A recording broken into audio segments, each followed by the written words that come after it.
ভার্সিটির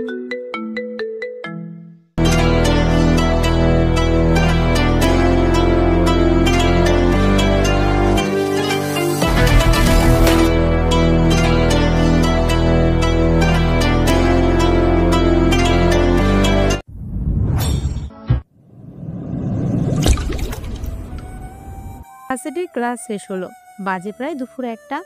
হাতে কেমিস্ট্রি বই, দ্রুত পায়ে হেঁটে চলছে টিউশনিতে। যেতে প্রায় ৪৫ মিনিট লেগে যাবে।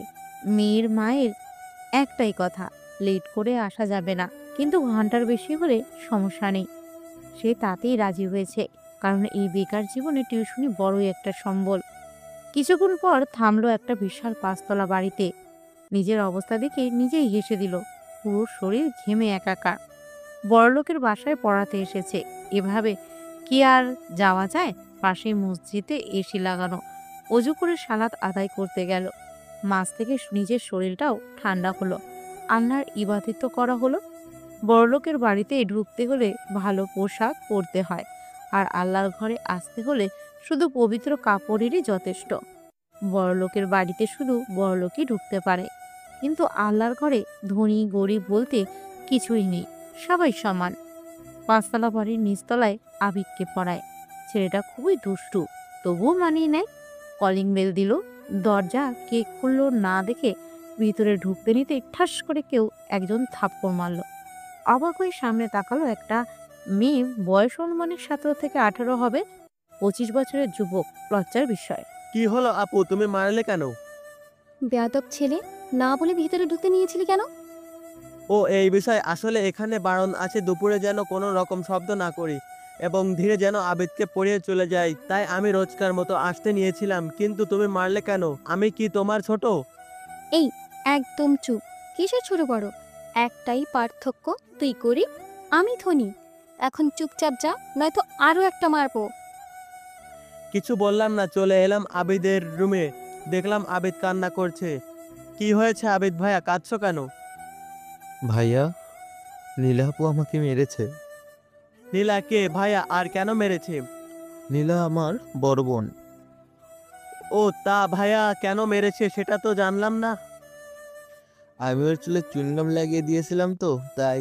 হা হা হা, এই না হলে আমার ভাই। শোনো, এই নাও সুপার গ্লু, এটা তোমার বোনের জুতায় লাগিয়ে দিবে যখন সে জুতা পরবে। থ্যাঙ্কস ভাইয়া, এবার বোঝাবো ওই আবিদকে মারার মজা। হুম, এখন পড়তে বসো। পড়ার মাঝে ভাইয়া, দেখলাম নীলা আপু তোমাকেও থাপ্পড় মেরেছে। কই না তো। না না, আমি নিজেই দেখেছি, কি জোরে না ঠাস করে মারলো। ভাই আমার, চুপ করে পড়ো। এমন সময় কেউ একজন হাতে ট্রেন নিয়ে ভিতরে এলো। দেখলাম নীলা। একে রাগানোর জন্য। আবিদ, তোমাদের এই কাজের মহিলা নতুন নাকি? জি স্যার, আগেরটা অলস, তাই একে নিয়ে এসেছি। এই মেয়ের মতলব ভালো নয়, বুঝেছো আবিদ? তোমার চকলেটগুলো লুকিয়ে রেখো, নয়তো সে চুরি করে খেয়ে ফেলবে। এই আবিদের বাচ্চা, আমি কাজের মহিলা? আর আপনাকে কে বলেছে আমি কাজের মহিলা? বলতে হবে কেন, দেখতেই তো পারছি নাস্তা দিতে এসেছেন। রোজই একটা কাজের মহিলা দিয়ে যেত, তাই ভাবলাম আপনিও কাজের মহিলা। আবিদ, তোর স্যারের কিন্তু হাত পা ভেঙে দেবো বলে দিলাম। আমার পরিচয় তোর স্যারকে বল। আর আব্বু আজ সকালে যা বলেছিল সেটাও বলবি। স্যার, এ হলো আমাদের কাজের মহিলা। দেখতে বলে আম্মু দয়া করে একে কলেজে ভর্তি করিয়ে দিয়েছি, কিন্তু মেয়েটা ইংরেজিতে একেবারেই আলুঘাটি, তাই আপনাকে সেটা বিরিয়ানি বানানোর দায়িত্ব নিতে হবে। বদলে আপনার বেতন ৫ থেকে ১০,০০০ করা হবে। না আবিদ, আমি কাজের মহিলাকে পড়াই না। ওই, কে বলেছে আমি কাজের মেয়ে? আমি এই বাড়ির বড় মেয়ে নীলা, বুঝেছেন? কিন্তু আবিদ যে বলল। ওটাও মজা করে বলেছে। আবিদকে পড়িয়ে আরো ২ জায়গায় টিউশনি করিয়ে মাসে প্রায় ১৫,০০০ টাকা হয়, যা দিয়ে তার দিব্যি চলে যায়। সামনের মাস থেকে ২০,০০০ হবে। উফ, ভাবতে লুঙ্গি ডান্স দিতে ইচ্ছে হচ্ছে তার। এই লুঙ্গি ড্যান্স, লুঙ্গি ড্যান্স। ভাই তোমরাও কেউ নেচে ভিডিও পাঠাইও, আর কেউ সিটি বাজাও। ম্যাসে আসতে আসতে রাত হয়ে গেল। খেয়ে ঘুমিয়ে পড়েছে, এমন সময় ফোন এলো। হ্যালো। কি খবর তৌফিক? মিশন কতদূর? সময় তো বেশি নেই। হুম, হয়ে যাবে, সমস্যা নাই। কথা হয়েছে ওর সাথে? হুম, আজই হয়েছে, থাপ্পড়ও খেয়েছি। ওরা কিন্তু ধানি লঙ্কা, সাবধানে থেকো, আর যেন ওরা চিনতে না পারে। সেসব নিয়ে টেনশন না করলেও চল। আগামীকাল তো শুক্রবার, মনে আছে তো? কিন্তু আসতে পারবো না, সময় নেই। আমি এত কিছু শুনতে চাই না তৌফিক। আমি যেন আগামীকাল দেখতে পাই। ফোনটা কেটে গেল। কি আর করার, ঘুমিয়ে গেল তৌফিক। পরের দিন ফোনের কান্নায় ঘুমটা ভেঙে গেল। হ্যালো, আসসালামু আলাইকুম আন্টি। ওয়ালাইকুম আসসালাম। তা বাবা, আজ আমাদের সাথে ডিনার করার কথা ছিল, সেটা কি মনে আছে? আজ তোমার আঙ্কেল তোমাকে কি যেন বলবে? জি আন্টি, জুমার নামাজ শেষ করে যাব। গুড, সময় মতো হাজির হয়ে যেও। উঠে ফ্রেশ হয়ে নাস্তা করতে নেবে, আবার ফোনটা কেঁদে উঠল। মহা মুশকিল, কিন্তু একই আননোন নাম্বার দেখি কে ফোন দিল। হ্যালো। উপোস থেকে মেয়েলি কণ্ঠ শুনে লাফিয়ে বিছানায় বসলো, কি বলে শোনার জন্য। হারামি, তুই শুধু আমাদের বাসায় আসলে তোকে খেয়ে ফেলবো আমি। ওহে সুন্দরী, কণ্ঠটা তো দেখি ভারী মিষ্টি, কিন্তু আচরণটা তো দক্ষ কেন? বলি মধুর সাথে মুখে একটু চিনিও দিও। এই, তুই চিনিস আমায়? আমি কে? তোকে আমি কি করবো জানিস? আরে রাখো কড়াকড়ি, এসব বিয়ের পর বাসর রাতে করব। এখন বলো তুমি আমার কোন বউ? মামা, এত বছর পর কোনো মেয়ে ফোন দিয়েছে, একটু কথা বলে নেই। যদি লাইনটা ক্লিয়ার হয়ে যায় তবে সিঙ্গেল লাইফের ইতি টানবো। ভাবতেই শিউরে উঠলাম। ও বন্ধু লাল গোলাপি, ও বন্ধু লাল গোলাপি, কই রইলা রে? এই, তুই কি গান বললি এটা? জানিস আমি কে? আরে টুনি, তুমি যেই হও না কেন, বিয়ে তো তোমাকেই আমি করবই। সুতরাং পরিচয়টা না হয় বাসর ঘরেই হবে। ফোনটা কেটে দিয়ে ভাবতে লাগলাম, মেয়েটা কে হতে পারে। দূর, এসব না ভেবে বাইরে হাঁটতে বের হলাম। কিছুক্ষণ হাঁটাহাঁটি করে বাসায় এলো, তারপর গোসল করে সোজা মসজিদে। নামাজ শেষ করে বের হতেই পেটে টান অনুভব করলো। বুঝলো পেট সাহেব চটেছে, তাই পা বাড়ালো আবিদের বাড়ির দিকে। কলিং বেল বাজানোর পর আবিদ খুলে দিল, তারপর কাঁদো কাঁদো কণ্ঠে। ভাইয়া, আবার নীলাপু মেরেছে। ভাই তুই একটু চুপ কর, ক্ষুধা পেয়েছে, কিছু খেতে দে। এত খাই খাই করো কেন? রাক্ষস, গতকালই ঠাস করে একটা খেয়ে এখনো ভরেনি। এসো ভেতরে এসো, আরো দু চারটা তোমাকে ভাগেও দেই। এই তুই কি বললি? কই কিছু না তো, এসো এসো খেতে এসো। তুই বলবি নাকি তোর গোয়াতে আমার বন্ধু থুতু দেওয়ার ভিডিওটা ভাইরাল করব? না না ভাই, এমন করো না। করব না। এখন বল কি বলতে চেয়েছিলি, আর কি খাবো আমি? তুমি যে আমাকে সুপারগুলো দিয়েছিলে আপুর জুতায় লাগাতে। দিয়েছিলাম, কেন কাজ হয়নি? না হলে বল, আরো এনে দিব। বস, তোমার পায়ে ধরি, আমি আর সুপারগুলো কোথাও লাগাবো না। কোথাও লাগাবি না মানে? সত্যি করে বল তো, কি করেছিস? ভাই, আমি তোমার চেয়ে এক ধাপ এগিয়ে আপুর ঠোঁটে লাগিয়ে দিয়ে এসেছি, সাথে চুলেও। তারপর আপু ধুপাস ধাপাস করে মাথা ফাটিয়ে ফেলছে।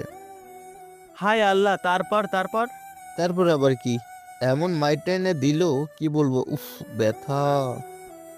তুই কি জুতোও লাগিয়েছিলি? বস, জিও গুরু, তা এখন তোর বোন কোথায়? খুঁয়ে আর থাকবে, খেতে বসেছে। আর আব্বু তোমাকে মনে হয় এজন্য ডেকেছে। আর হ্যাঁ হ্যাঁ, বল আর। আজ সকালে তুমি আপুকে কি গাইলে গুরু, পুরাই ফাটিয়ে দিয়েছো। সকালে তোর আপুকে গান শোনালাম কখন? আরে আজ সকালে তো আপু তোমাকে এখানে না আসার জন্য ফোন করেছিল, কিন্তু তুমি।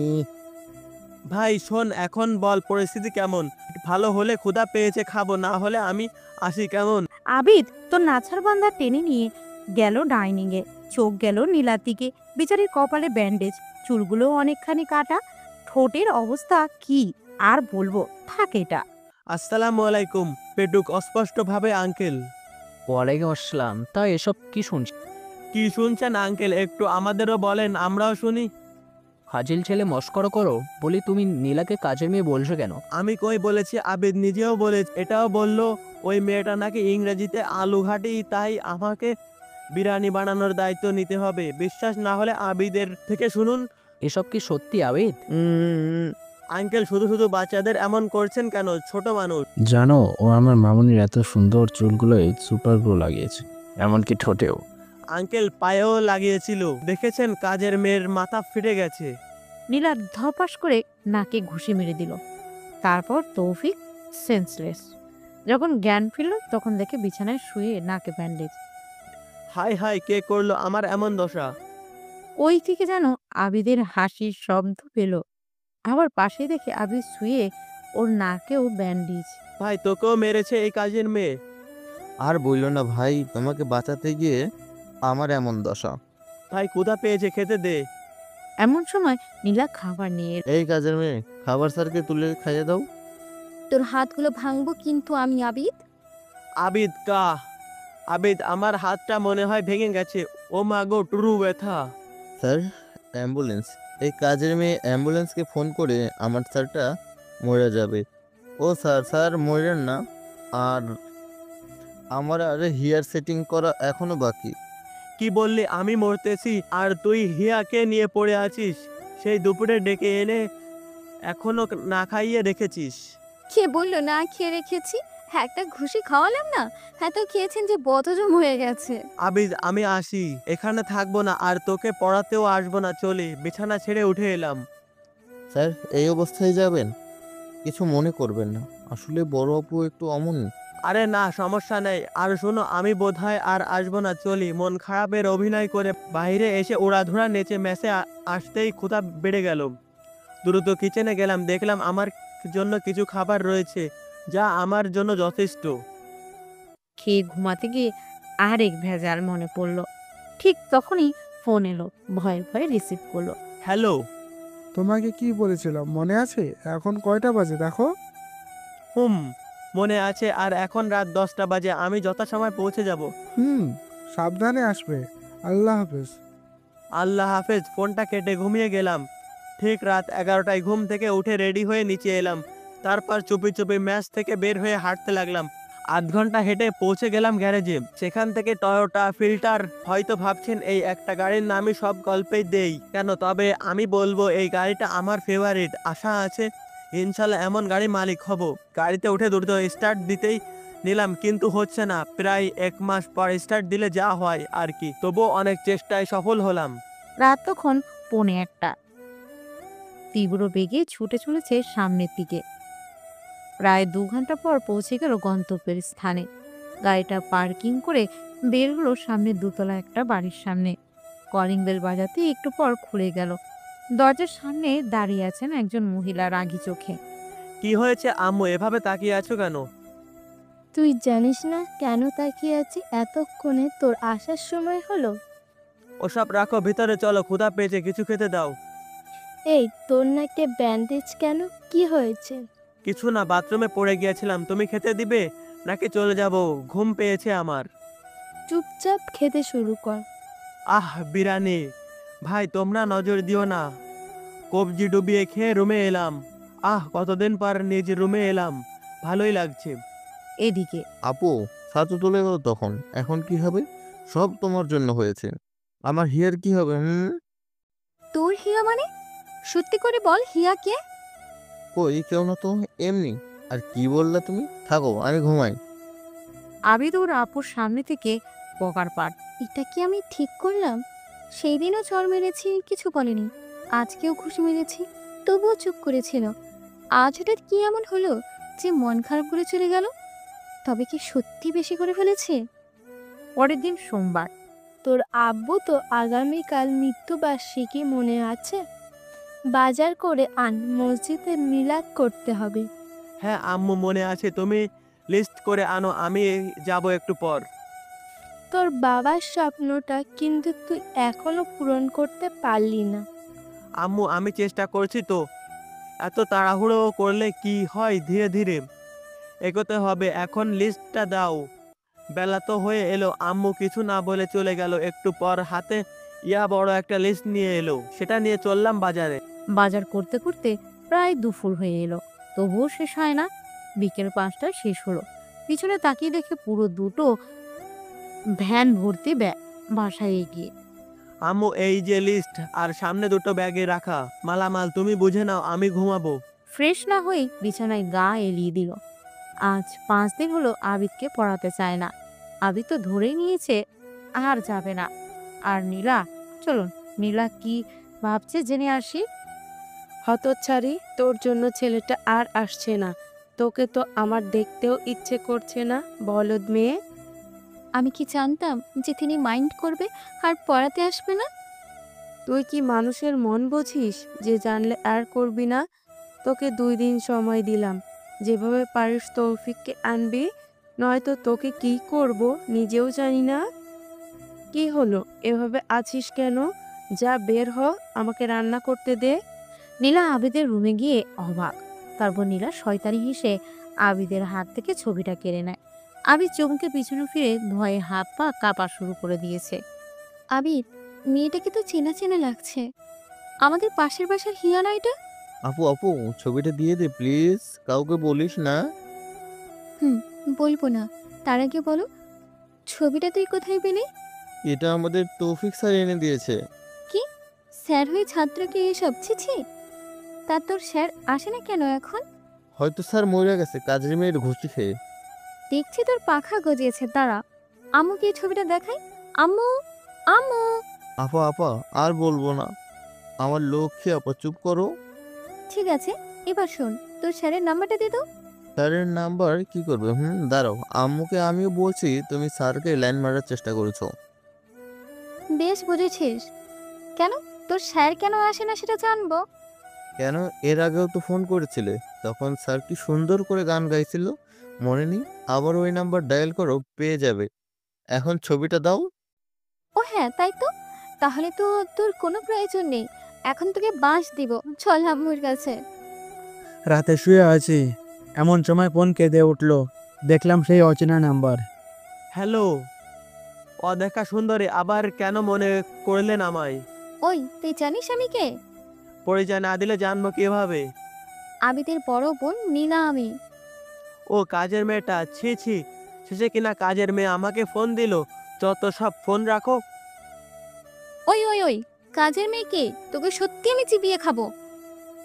এত দেখি রাক্ষসী রে বাবা। তা আমাকে পেলে তো খাবেন। কেন আবিদকে পড়াতে আসবেন না? জিন্না।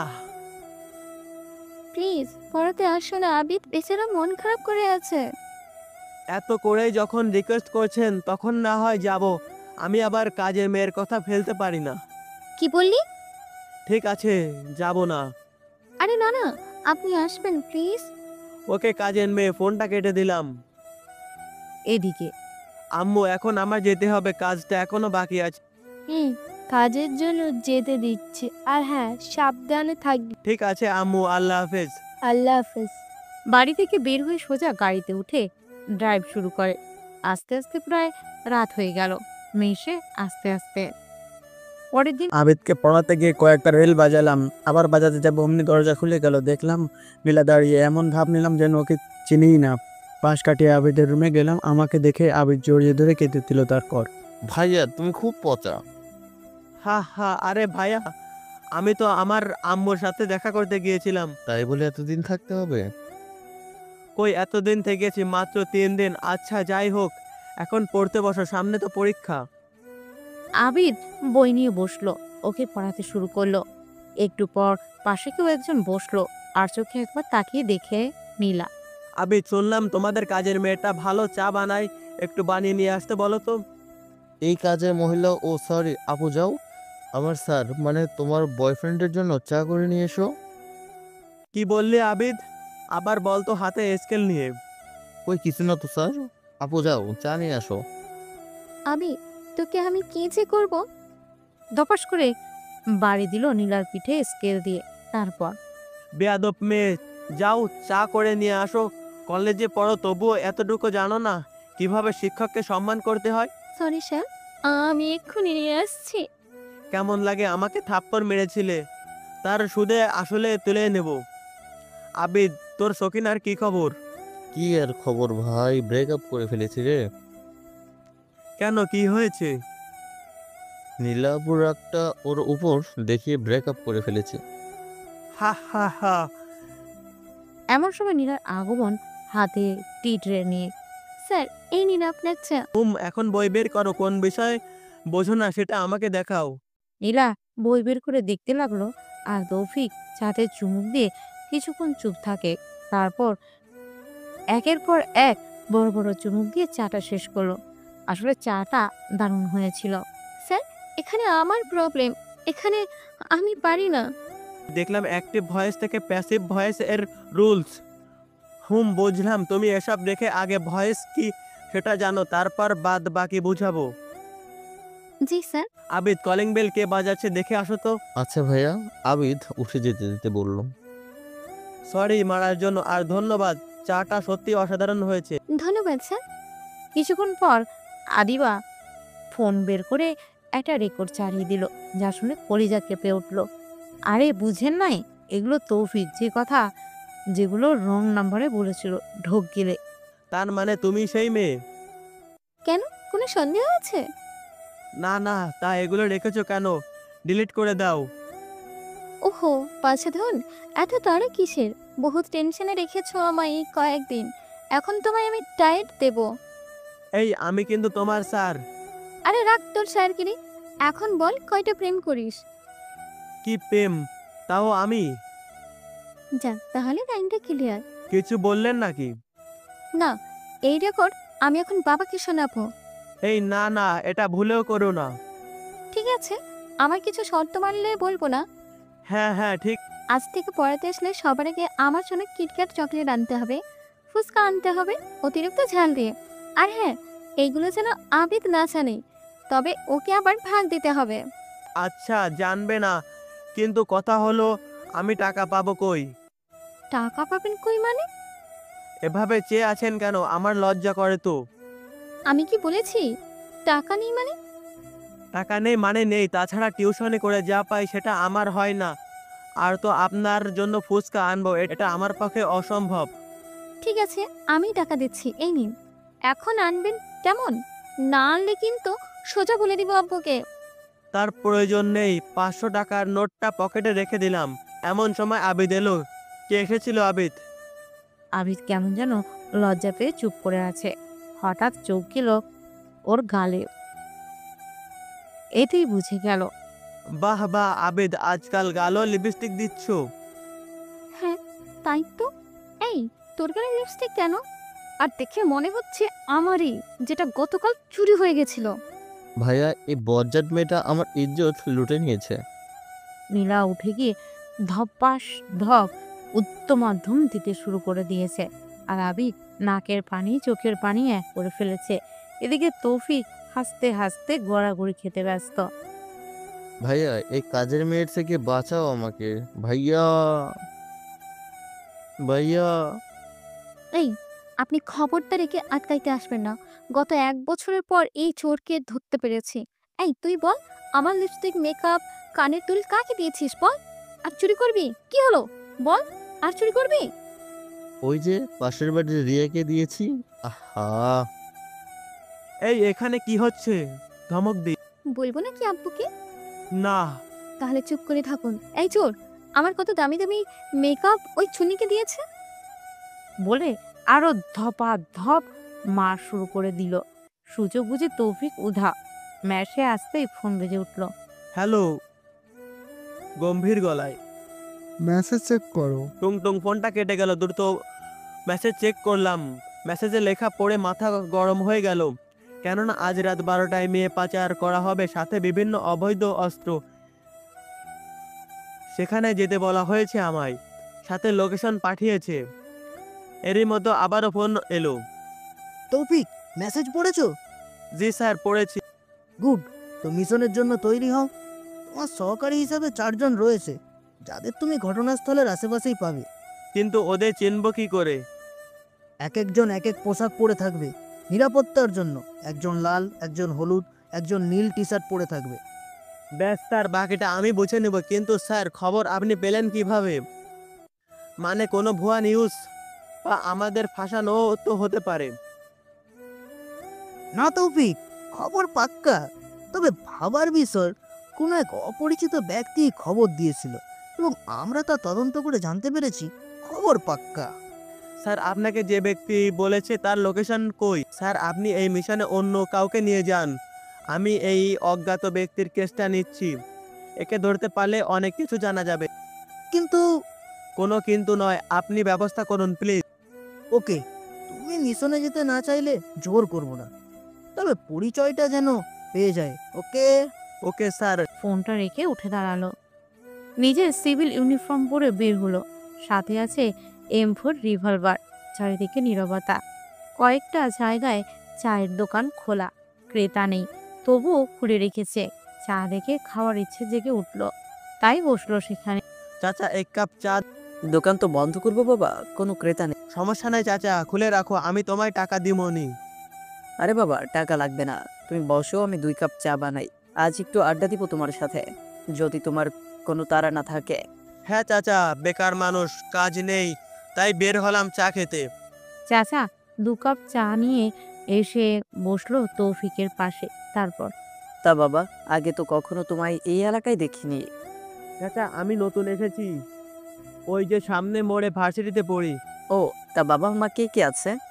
আল্লাহর রহমতে চাচা বাবা মা দুজনেই আছে। তা চাচা, শুনলাম এই এলাকার নাকি কিছু অদ্ভুত দৃশ্য দেখা যাচ্ছে। চাচা আশেপাশে কেমন করে যেন তাকালো। তারপর, বাবা আসতে বলো, একটা কথা তো শোনোনি যে দেয়ালেরও কান আছে? হ্যাঁ চাচা, কিন্তু কেন বলুন তো? আসলে সত্যি, এই এলাকায় 20 বছর ধরে চা বিক্রি করি, কিন্তু 3 থেকে 4 দিন ধরে একটু পরিবর্তন দেখতে পাচ্ছি। মানে চাচা, কি রকম? চায়ে এক চুমুক দিয়ে হাতের ইশারা করে দেখি। ওই যে দেখছো টিনের চারপাশে বাউন্ডারি দেওয়া, ওখান থেকে রাতে মেয়েদের চিৎকারের শব্দ ভেসে আসে। কয়েকদিন কান পেতেছিলাম, আর যা বুঝেছি ওখানে মেয়েদের জোর করে আটকে রাখা হয়েছে। কই চাচা, আমি তো পাচ্ছি না। পাবে কই থেকে? তুমি আসার আগে এখান দিয়ে বড় একটা ট্রাক ওর ভিতর থেকে বের হয়েছিল। এমনকি আমি শুনেওছিলাম যে এরা নারী পাচারকারী, আজ রাতে বহু মেয়েকে পাচার করবে। কি বলো চাচা, এটা তো সাংঘাতিক। তা তুমি পুলিশকে বলনি? হ্যাঁ বলেছে, কিন্তু হয়তো পুলিশ কিছুই করতে পারবে না। যা বুঝলাম, চাচাই ফোন করে জানিয়েছিল পুলিশ প্রধানকে। তো তবু আরো বাজিয়ে দেখতে হবে, কারণ আগেই যদি বলি আমি পুলিশ, তবে সত্যি কথা বলবে না, ভয় পাবে। চাচা, তুমি যে পুলিশকে ফোন করেছো সেটা যদি পুলিশ জানে তবে তুমি ফেঁসে যাবে। আরে না বাবা, আমি গরিব মানুষ, ওসব পুলিশ কেন আমাকে ধরবে? চাচা, তুমি কি কাউকে চিনতে পেরেছিলে, ওদের মধ্যে কাউকে? চায়ে চুমুক দিয়ে চোখ বন্ধ করে কি যেন ভেবে বলল। হ্যাঁ হ্যাঁ, চিনি চিনি, ওই যে এমপি হারুন আছে না, ওর ছেলে। চাচা, সোহাগ কোথায় থাকে? কোথায় আর থাকবে, ওই চৌরাস্তার মোড়ে যে ক্লাব আছে না, সেখানেই পড়ে থাকে সারাদিন। চাচা, তুমি এগুলো কাউকে বলনি তো এর আগে? আরে না, কাকে বলবো, আমি তো রাতে এখানে চা বিক্রি করি আর সারাদিন ঘুমাই। কি বলো চাচা, দিনে তো তুমি বেশি কাস্টমার পাবে, তাহলে দিনে রেখে এই নিশিরাতে চা বিক্রি করো কেন? কি করব বাবা, এই শহরে বেঈমানগুলো দিনের আলোয় দেখেছে আমার ছেলেকে রাস্তায় রক্তাক্ত অবস্থায় মারা যেতে, তাই তো দিনকে আমি ঘৃণা করি, ঘৃণা। চাচা, তোমার ছেলে কি রোড অ্যাক্সিডেন্ট করেছে? না, খুন করেছে ওরা, খুন। চাচা, কেঁদে লাভ নেই, তারা কারা খুন করেছে? হারুনের ছেলে সোহাগ আর ওর দলবল। ওরা কেন তোমার ছেলেকে খুন করলো? আমার ছেলেটা অন্যায় দেখতে পারতো না, সবসময় প্রতিবাদ করত। তেমনি সোহাগ মেয়েদের ইফটিজিং করলে থানায় মামলা করা হয়েছিল, যার জন্য ছেলেটাকে ওরা নির্মমভাবে হত্যা করেছে। চাচা, সোহাগ দেখতে কেমন? আশা করে চুলগুলো লাল, গলায় মোটা চেইন পরে থাকে সবসময়। চাচা, কেঁদো না। আচ্ছা চাচা, রাত হয়ে এলো, আজ তবে আসি, তুমিও বাসায় চলে যাও। চাচার থেকে বিদায় নিয়ে হাঁটতে লাগলো। সাথে তৌফিক টিমকে ফোন করে জানিয়ে দিল। হঠাৎ চোখ গেল একটা ছেলের উপর, ক্লাব থেকে বের হচ্ছে, ড্রিঙ্কস করেছে। আর লক্ষ্য করলো চাচার বর্ণনা অনুযায়ী এই হতে পারে সোহাগ। কিছুক্ষণ লক্ষ্য করে দেখলো আশেপাশে কেউ নেই। রেড অ্যালার্ট জানিয়ে দিল টিমকে।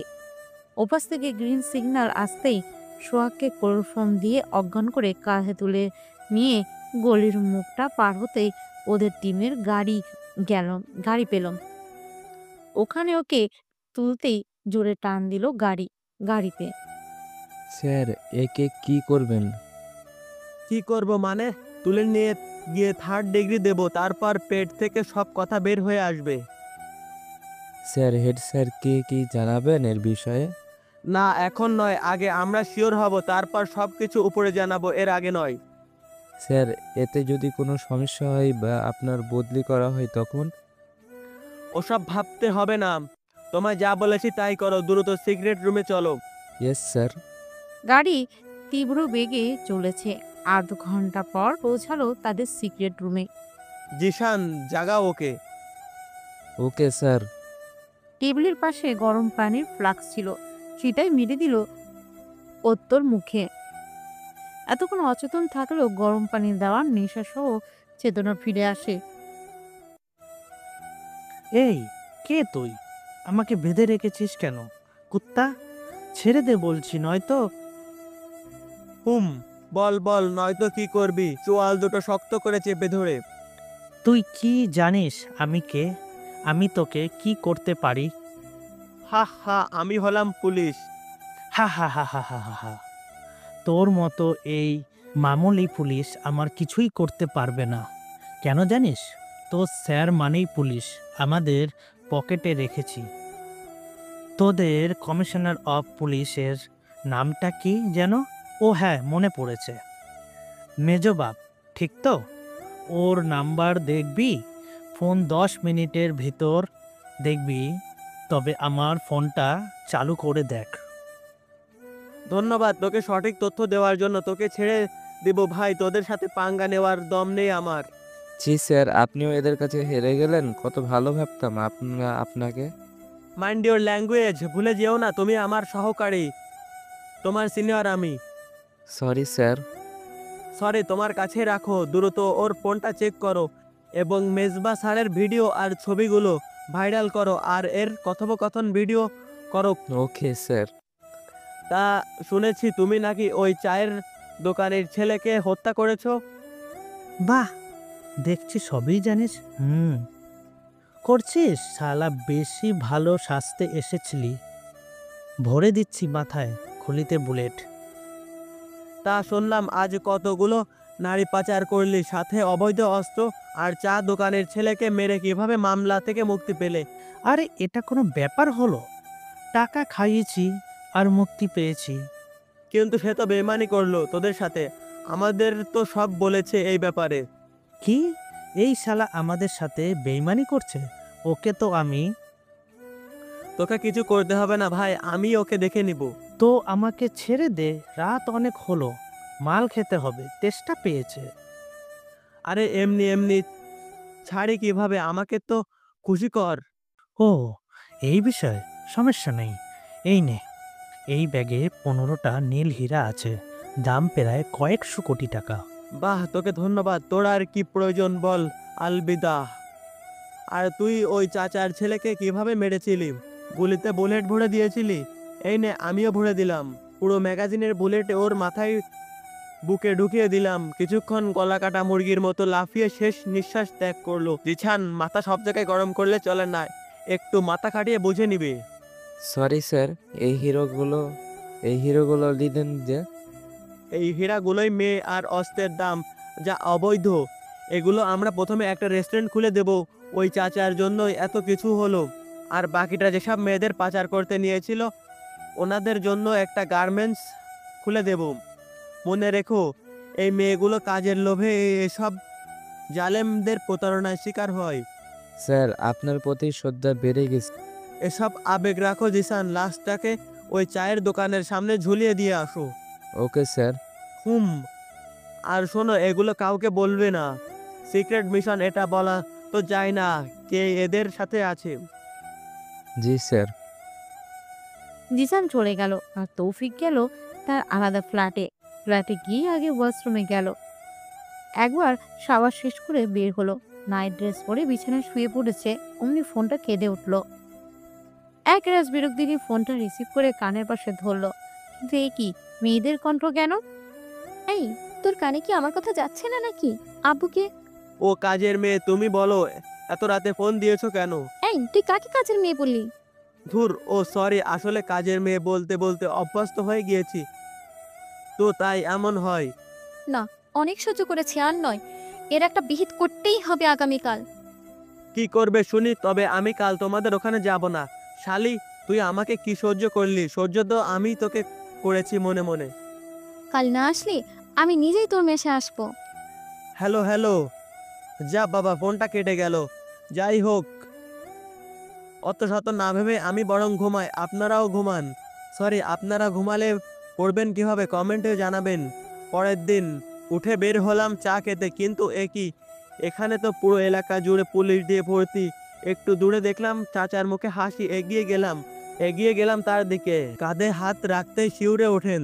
তিনি ধীরে ধীরে ঘাড় ঘুরে আমাকে দেখে আবার জোরে হাসেন। কি হয়েছে চাচা, আজ হাসছো যে? কি করবো বাবা, আজ যে আমার ঈদের দিন। কি বলছো চাচা, এসব পাগল হলে নাকি? না, আমি ঠিক আছি।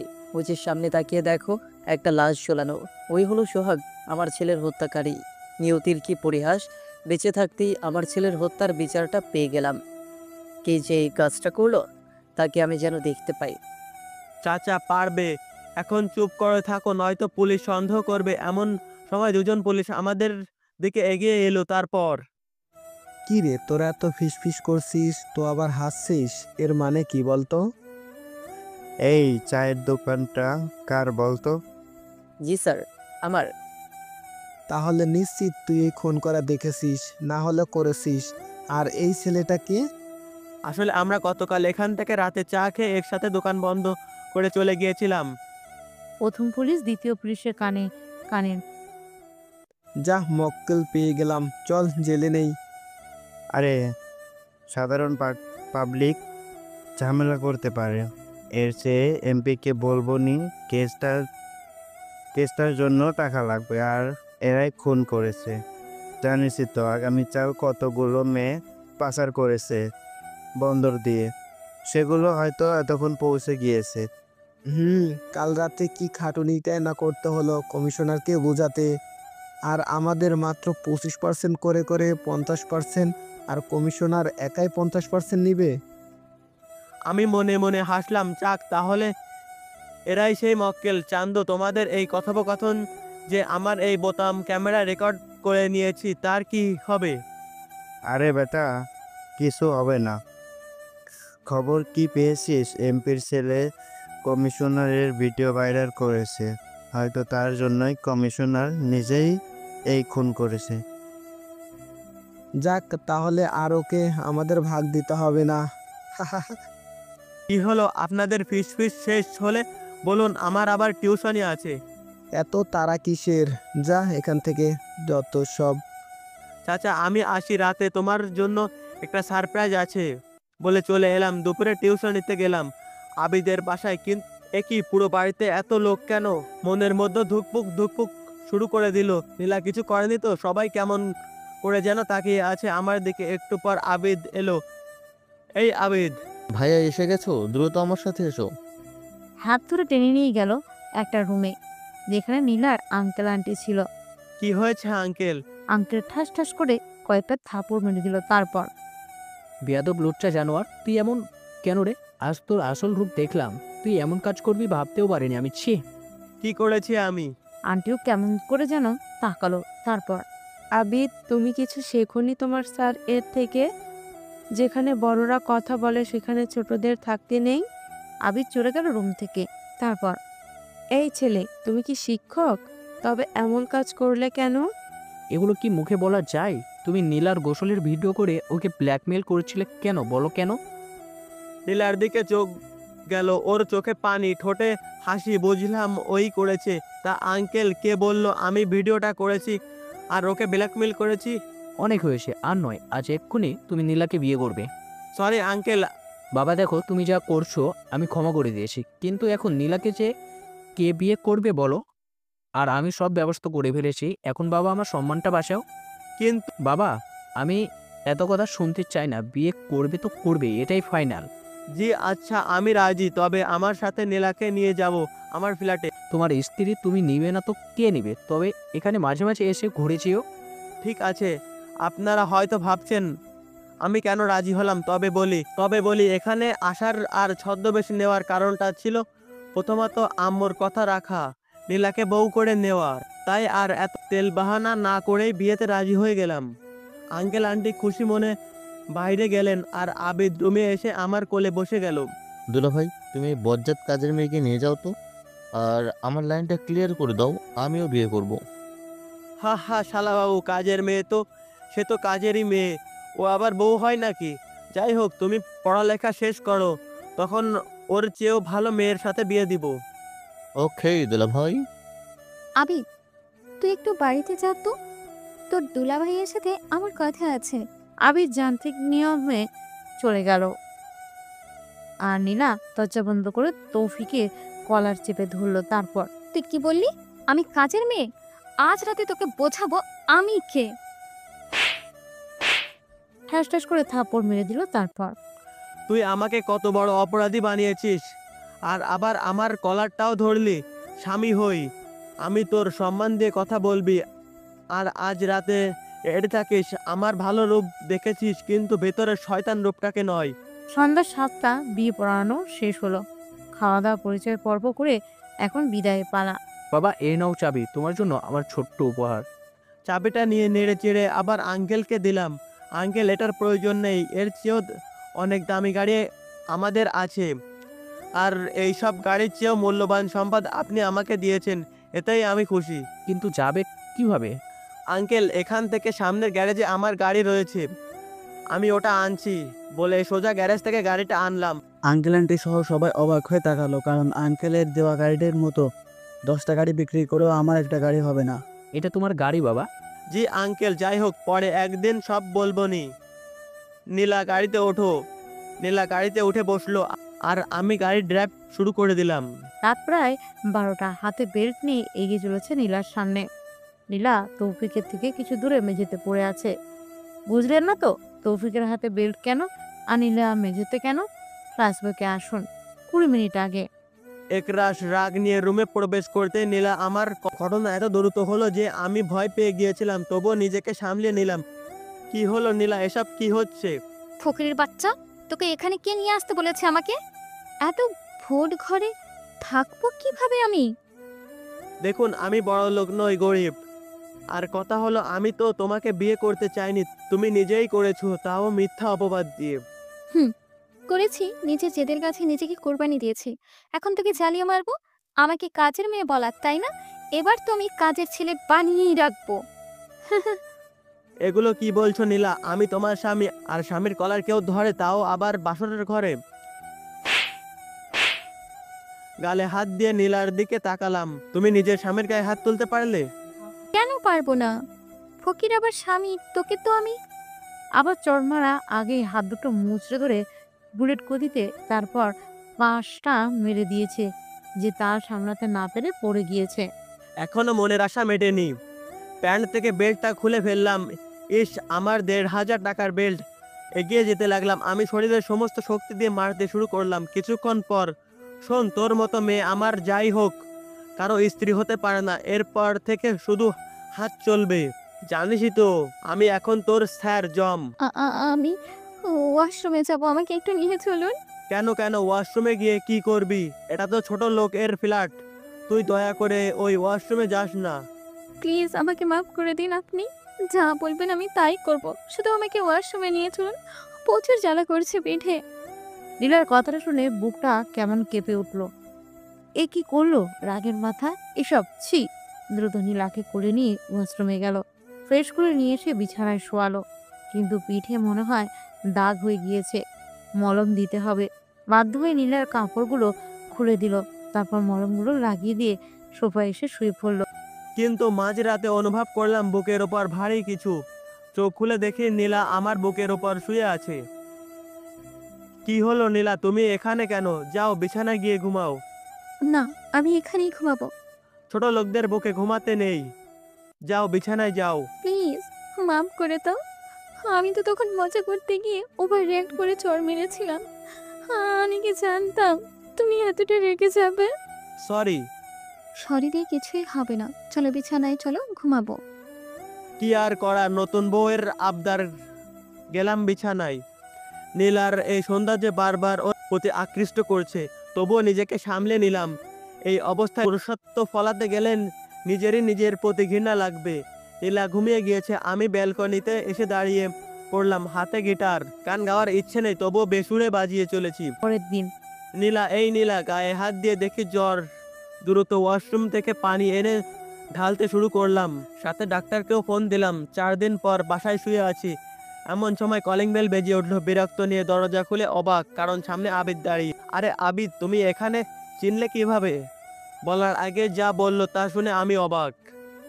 আরে ভাইয়া, তুমি এখানে? তাহলে কি তোমাকেই এরা এই চিঠি দিতে বলেছে আমায়? চিঠিটা হাতে দিয়ে বললাম, কে বা কারা আমাকে চিঠি দিতে বলেছে আবিদ? আমি বাসায় যাচ্ছিলাম, হঠাৎ কোথা থেকে দুটো মুখোশ পরা ব্যক্তি এসে আমাকে এই চিঠিটা দিল এবং সাথে ঠিকানা, এবং এটাও বলল যেন আমি এখানে পৌঁছে দিই। আর এই জন্য আমাকে 500 টাকার একটা নোট ধরিয়ে দিয়েছিল। দেখি সেই নোটটা, আর কি আছে এই চিঠিতে দেখি। আবির চিঠি প্লাস পকেট থেকে 500 টাকার নোট দিল। আমিও ওগুলো নিয়ে নিজের মানি ব্যাগ থেকে 500 টাকা অন্য একটি নোট আবিদকে দিলাম। আবিদ, এগুলো আমি রেখে দিলাম, আর ভিতরে আসো। নীলা, আবিদ এসেছে। নীলা ঘর থেকে বের হয়ে আবিদকে দেখে জড়িয়ে ধরে কেঁদে দিল। আমি ওসব ইমোশনাল নাটক না দেখে দ্রুত আমার সিক্রেট রুমে গেলাম, যেখানে একে একে 5টা কম্পিউটার সারিবদ্ধভাবে আছে। কম্পিউটারগুলো ওপেন করে 500 টাকার নোটটি স্ক্যান করে নিলাম। যা ভেবেছিলাম তাই। নোটটার উপর ইনভিজিবল পেন দ্বারা একটি কোড লেখা। কোড দেখে হেসে দিলাম। তারপর দ্রুত গতিতে কিবোর্ড টাইপ করতে লাগলাম। কাজ শেষ করে চিঠিটা খুলে দেখলাম এখানেও কোড ব্যবহার করা, যা আমার খুব পরিচিতি। তাহলে আবারও যেতে হবে সিক্রেট ওয়েবসাইট। ঢুকতেই মেসেজ দেখতে পেলাম, একে একে 5টা। সব হয়েছে নীলার জন্য। ওর জন্যই এত কিছু হলো। রাগে না, রাগলে চলবে না। এমন সময় ছোট্ট একটা মেসেজ এলো। মেসেজটা আশা করি পড়েছো। তো তাহলে যেতেই হচ্ছে। না, এসো তো, কোনো উপায় নেই, চলে এসো, অনেক দিন হলো আড্ডা দেওয়া হয় না। হি হা হা হা। DTR 11 কখনো আড্ডাতে বসে না। কম্পিউটার বন্ধ করে বের হয়ে এলাম রুম থেকে। তারপর রুমে তালা মেরে দিলাম। রুমে তালা দিয়ে নিজের ঘরে, মানে নীলার কাছে আসবো। এমন সময় চোখ গেল জানালা থাই গ্লাসে। সেখানে স্পষ্টভাবে দেখা যাচ্ছে কেউ একজন স্নাইপার তাক করে আছে। হ্যাঁ, এ তো আমাকে মারার জন্য তাক করে আছে। ধীর পায়ে জানালার পাশ থেকে সরে আবারও সেই রুমে গেলাম। তালা খুলে ঢুকে পড়লাম। তারপর ফোন বের করে নীলাকে কল দিলাম। আপনি তো বাসায়, তারপরেও ফোন দিলেন যে? নীলা, তোমার ভাইয়ের কাছে একটা ব্লুটুথ ইয়ারফোন আছে, তুমি চুপ করে শোনো, কথা বলো না। দ্রুত তুমি আবিদের কান থেকে ব্লুটুথটা খুলে ভেঙে ফেলো আর খাটের তলায় শুয়ে পড়ো। ফার্স্ট। নীলা তড়িৎ গতিতে যা বললাম তা করলো, আর আমি দ্রুত লকার থেকে আমেরিকান স্নাইপার গান ঠিক অপর বিল্ডিং এর বিপরীত পাশে চলে গেলাম। যা ভেবেছিলাম তাই। আমাকে মারার কায়দা। পরপর দুটো হেডশট করে দিলাম। একটু পর আশেপাশে আরো কয়েকটা বিল্ডিং চেক করলাম, না কেউ নেই। স্নাইপার রেখে শটগান কোমরে গুজে বের হয়ে এলো আবিদ আর নীলার কাছে। নীলা, বের হয়ে এসো। নীলার আর আবিদ বের হতেই ঠাস ঠাস করে আবিদকে কয়েকটা চড় মারলো। তার কি হলো? আপনি মারলেন কেন একে? তোমার ভাইকে বলো কি করতে এসেছিল, কত বড় ক্ষতি করতো আজ। মানে কি করেছে? তোমার ভাই না, কিছু না। আবিদ, তোমার ওই ব্লুটুথ ইয়ারফোন কে দিয়েছিল? ও, ওটা তো আমার ওই বাহিরের দুটোই লোক দিয়েছিল। তুমি কি মূর্খ? কিছু বোঝো না? অন্যের জিনিস ব্যবহার করতে বা দিলে নিতে নেই, যদি না সে পরিচিত হয়। ভাইয়া, ওনাকে আমি চিনি। আমাদের বাসায় তুমি আসলে ওই ব্যক্তি তো তোমাকে পেছনে পেছনে আসতো। কি বলো আবিদ এসব? আমি তো জানি না। তারপর আর তুমি জানলে কিভাবে? আমি তো রোজ পাশের বাসায় আমার প্রেমিককে দেখতাম দূরবীন দিয়ে। তখন আশেপাশে দেখতাম, তখনই দেখেছি। তোমরা কি বলছো কিছুই বুঝতে পারছি না আমি। আমি গেলাম কিচেনে। মনে আছে নাকি? আরো দেব। চুপচাপ এখানে বসো। আরে না, আমি বসছি। ভাইয়া, কি হলো এটা? আপু তোমাকে ভয় করে কেন? আর কি বলেছো তুমি? আর কি করেছো তুমি? কিছু নয় আবিদ, তুমি ওই যে কম্পিউটার গেম খেলো। আর নীলা, আমার সাথে এসো। নীলাকে নিয়ে কিচেনে এসে জড়িয়ে ধরে কিস করা শুরু করলাম। কি হয়েছে? হ্যাঁ, কাটা খাই নেড়ে ছেটা দিচ্ছেন? আরে বউ, রাগ করো কেন? শালা ছিল তাই একটু ভাব নিলাম। ভাবো, তাহলে সেই দিন আমি মজা করতে কি করলেন? আসলে রাগটা উঠে গিয়েছিল। রান্না করো, ক্ষুধা পেয়েছে। কি হলো, এভাবে চেয়ে আছো কেন? এটা কি হচ্ছে? কোনটা সোনা? আপনার হাত আমার পেটে কেন? ধুর, এখন তো শুরু। পেটে হাত দিয়েছি। আজ রাতে সবই হবে, কারণ আমার হিংসা হচ্ছে। আমার বউ বিয়ের পরও কুমারী রয়ে গেছে। কি বলেন এসব? আবিদ শুনতে পাবে। উফ, এত কথা বলো কেন? রান্না করো, ক্ষুধা পেয়েছে। নীলা রান্না করতে শুরু করলো আর তৌফিক ভাব। এরা কেন এখানে এলো আর কতদিন ধরে ফলো করছে আমায়? না, এখানে আর থাকা যাবে না। কিন্তু নীলার কি হবে? একে কি জানিয়ে দিব আমার পরিচয়? না, থাক, পরে জানাব। মনে মনে ভাবছি, হঠাৎ আহ করে নীলার চিৎকার শুনে দ্রুত ওর দিকে তাকালাম। দেখলাম নীলার দিকে তাকিয়ে দেখি হাত কেটে ফেলেছে। রাগ উঠে ঠাস করে চড় মেরে দিলাম। মারলেন কেন? বাবার বাসায় কি শিখেছি? খাওয়া আর জমিদারি করা, মেরে হাড্ডি পুঁতে ফেলবো। চুপচাপ এখানে বস, আমি আসছি। ফার্স্ট হ্যান্ড বক্স নিয়ে ব্যান্ডেজ করে দিলাম, তারপর নিজেই রান্না করতে শুরু করলাম। এই যে শুনছেন, আমার না পিঠে চুলকাচ্ছে। তো কি করব এখন, ওসব মুডে নেই। এই নাও, এটা দিয়ে কাজ চালাও। এই কি হয়েছে, এভাবে চেয়ে আছো কেন? আমি আজই বাবার কাছে যাব, থাকবো না আপনার কাছে। ও এসবে কান না দিয়ে রান্না করতে লাগলাম। এমন সময় হুট করে নীলা দৌড়ে আমার কাছে আসতে, তারপর তৌফিক, তৌফিক, ওই পাশের ছাদে লাশ, লাশ। কই কই লাশ দেখি, চলো তো। আমার বউ, ওকে আমি মেরেছি মনে মনে। ওই যে দেখো, ছাদের পাশে ঝুলে আছে আর হাত দিয়ে রক্ত পড়ছে। আবিদ কই? ওই যে খাটের নিচে শুয়ে পড়েছে। ভয়, আমার ভয় করছে। আমি এখানে থাকবো না। ঠিক আছে, তোমরা খেতে আসো। ছোট ভাই আবিদ, আমি আজই ভয় নেই, বের হয়ে এসো, খাবে। আবিদ মুচকি হেসে বের হয়ে এলো নীলা আর আবিদকে নিয়ে খেতে। আমি খাবো না। আবিদ, ওই যে পাশের রুমের টিভি আছে, ওখানে গিয়ে টিভি দেখো আর খাও। আবিদ ফুরুত করে চলে গেল। এই, আপনি আমার ভাইকে কি করেছেন বলেন তো? আমি হাজারবার বললেও শোনে না। আপনি একবার বললেই সেটা না করে থামে না। ভালোবাসা পাগলি, এটাই ভালোবাসা। তুমি একজনকে ভালোবাসো, দেখবে সেও তোমাকে ভালোবাসার জন্য পাগল হয়ে থাকবে। কই, আমি তো আপনাকে ভালোবাসি। আপনি তো আমাকে পাত্তাই দেন না। নীলা দেখো, তুমি যেটাকে ভালোবাসা বলছো ওটা ভালোবাসা নয়, ওটা হলো রাগ, অভিমান আর প্রতিশোধ। তুমি এখনো ভালোবাসতে পারোনি। আগে ভালোবাসা দেখাবা, আমিও ঠিক তখনই ভালোবাসবো। খাওয়া তো শেষ, চলো উঠি, কাজ আছে। নীলাকে নিয়ে চলে এলো। কিছুক্ষণ টিভি দেখতেই লাশের পচা গন্ধ নাকে আসতে ছিল। দ্রুত পুলিশকে ফোন দিল। নীলা, তুমি আর আবিদ ওই যে পার্কিং এ রাখা গাড়িটা নিয়ে যাও। এই নাও চাবি। ওটা কার গাড়ি? আমি অবসরে ভাড়া চালাতাম, তুমি দ্রুত নীলাকে আর আবিদকে বের করে দিয়ে দ্রুত ফোন করলো হেড অফিসে। Hello sir. হ্যাঁ তৌফিক, বলো। স্যার, স্নাইপার অ্যাটাক করেছিল আমার ওপর, তাই আমি ফ্ল্যাটটা ছেড়ে দিলাম আর আমার জিনিসগুলো যেন সরিয়ে নিলাম। আর আন্ডারগ্রাউন্ডে আমি এখন মিশনে নামবো। সাবধানে তৌফিক, দরকার হলে ফোন করবে। জি আচ্ছা স্যার। দ্রুততার সহিত পাশের বিল্ডিং এ গেল। একটু পর টিম চলে এলো। তাদের সাথে লাশটা সার্চ করতে গিয়ে চমকে গেল। আরে এটা কিভাবে সম্ভব? এটা তো আমার গুলিতে নিহত হয়নি। দ্রুত পাশের বিল্ডিং এ চোখ গেল, ওখানেও একটা লাশ পড়ে। তোমরা সবাই এর পকেট চেক করো আর দুজন এসো আমার সাথে। বিল্ডিংটা লাফ দিয়ে পার হয়ে উপরে গেল। এটা ঠিক আছে, এটা আমার গুলিতেই নিহত। পকেটে হাত দিয়ে দেখলাম একটা কাগজ। বাড়ি নং 24, কলেজ রোড, চট্টগ্রাম। স্যার কি ভাবছেন? লাশটাকে ফরেন্সিতে পাঠানো দরকার, না হলে নষ্ট হয়ে যাবে। ও হ্যাঁ, দ্রুত যাও এবং এটা কিন্তু ডাক্তার রোমানের ফরেন্সিক ল্যাবে পাঠাবে। Okay sir. পরের দিন তুমি রেডি হয়ে এসো। আঙ্কেল আন্টি আপনারাও রেডি হয়ে আসুন। আঙ্কেল, আবিদের জীবনে ঝুঁকি আছে। আবিদ এতটা বোকা ভাবা যায় না। বাড়ি নয়, আপনাদের দেশ ছাড়তে হবে। আসলে আঙ্কেল আন্টি, আমি আপনাদের কাছ থেকে একটা কথা লুকিয়েছি। আমি কোনো কলেজ পড়ুয়া ছাত্র নয়, আমি একজন পুলিশ অফিসার তৌফিক শেখ। এখানে একটা মিশনে ছদ্মবেশে এসেছিলাম, কিন্তু শত্রুরা আমাকে চিনে ফেলেছে এবং এটাতে সাহায্য করেছে আবিদ। আজ দুপুরে আমাদের ওপর হামলা হয়েছিল। প্লিজ আপনারা রেডি হয়ে আসুন, সময় নেই। আঙ্কেল আন্টি দ্রুত চলে গেল আর আমি জানালা থাই গ্লাসের দিকে গভীরভাবে তাকিয়ে আছি। মনে হলো ওখানে কেউ ছিল, আমি তাকাতেই সরে গেল। এই যে সবকিছু রেডি, এখন কি করব? আঙ্কেল আন্টি চলুন, ছাদে চলুন। একটু পর একটা হেলিকপ্টার আমাদের সামনে ল্যান্ড করলো। আঙ্কেল আন্টি উঠে পড়ুন। আবিদ, নীলা তোমরাও উঠিয়ে দিয়ে হঠাৎ চোখ গেল আমাদের বাড়ি থেকে কিছু দূর কয়েকটা গাড়ি দাঁড়িয়ে। দ্রুত হেলিকপ্টারে উঠে পাইলটকে ইঞ্জিন স্টার্ট করতে বললাম। প্রায় 80 ফিট উপরে ওঠার পর পাইলট, আপনি দ্রুত বাড়ির চারিদিকে ঘুরতে থাকুন। Okay sir. আবিদের হাতে তখন দূরবীন ছিল। দ্রুত ওটা নিয়ে বাড়ির দিকে তাকালাম আর হেসে দিলাম, বাহ দারুণ, আমার গাড়িতে এত কিছু।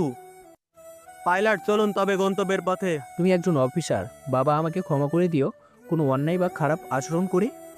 আরে কি বলছেন আব্বু, এসব ওইসব মনে রেখে লাভ নেই। কিন্তু বাবা, তুমি কিসের মিশনে এসেছো আর আমরা যাব কোথায়? চট্টগ্রাম এয়ারপোর্টে আঙ্কেল, সেখান থেকে আপনারা চলে যাবেন দুবাই। আর তুমি?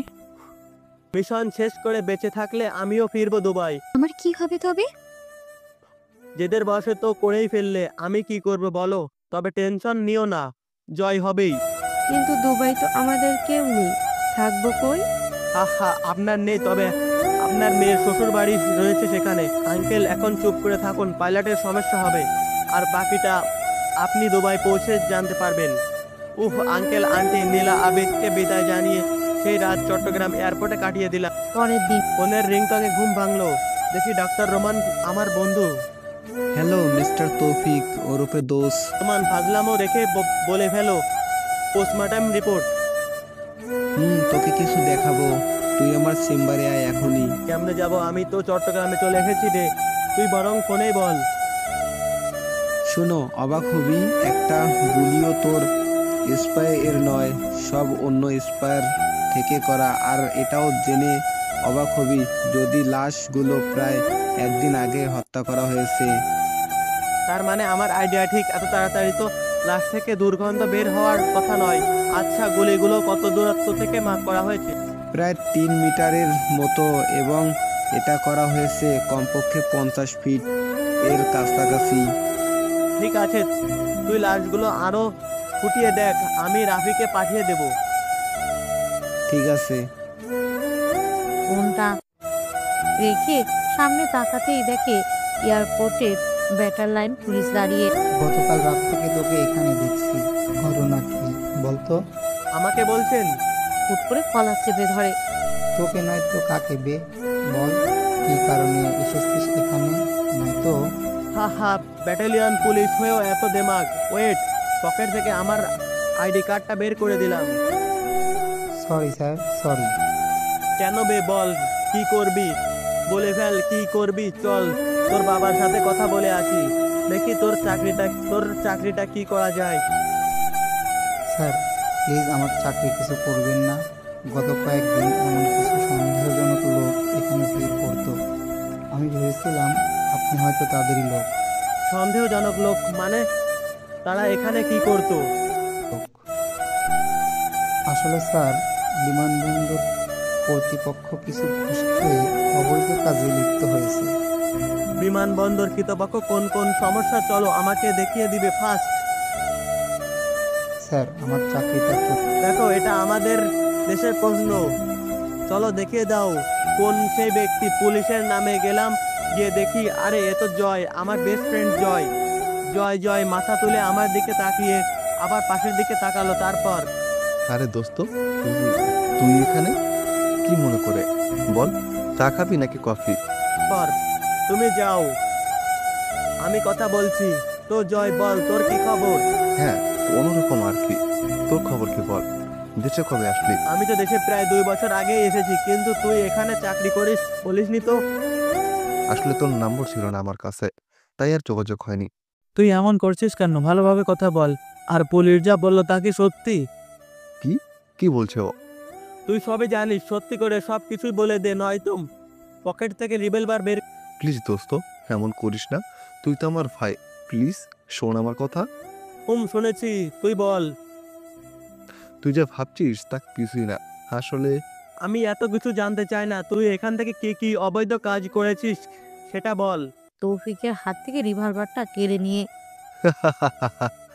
বললি আর বলে দেব শালা। আহা, তুই তো দেখি সেই আগের বাচ্চাই রয়ে গেলি। তোর বাপ আমি। দেখ তো রিভলভার ম্যাগাজিনে কোনো বুলেট আছে কিনা। পকেট থেকে আরো একটি রিভলভার বের করে ওর হাতে কবজিতে শুট করে দিল। সাথে সাথে জয়ের চিৎকার। কি হলো, মার, আমাকে মার।